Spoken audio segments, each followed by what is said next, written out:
jsem to nechtěl vzdát, teď o tom rapuju vám. Příběh, který dávám já, předávám. Druhý stupeň 30 děcek 5 skupin. Smáli jste se mi za hudbu, teď udělej desku ty. Je to dlouhá cesta, velká řeka Volha. Byl jsem tolikrát v loupce, trápil se v samotě, utápil se v prázdnotě. Vyplňuju slovama šikana, domů s brekem, stát se celým člověkem. Vždycky co jsem řekl, kurva, zatím jsem si stál. Nemám ti důvod hád, malý jsem se musel prát. Nevím, co ti teď říct mám. Kolem sebe praví, kteří si nehrají na city. Řeknou na rovinu, co si myslí, řeknou pocity. Nečekej ode mě zlato, zachoval se za kopiča, nedostaneš nic hezkého za to. Věřím jen někomu, takže teď zbal to.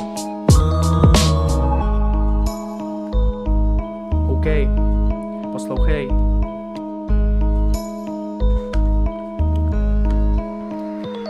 Od první chvíle jsem tu sám, nikdy nezapomínám. I přesto všechno, co jsem zažil, pořád věřím, že to dám. Pořád věřím, mám svůj plán, nikomu se nepodám. Můžeš mě hejtovat, stejně se s klidem do tvých očí podívám. Skurvení kokoti chtěli mě potopit, nemohli pochopit to, že jsem lepší. Uvědomte si, že můj flow nepřekonáte, stýte se, nechte si ty vaše keci. Ukaž mi jedno z vás, ukaž mi more, kdo je tu bez chyb.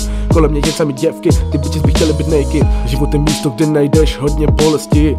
Život je místo, kde najdeš taky utrpení.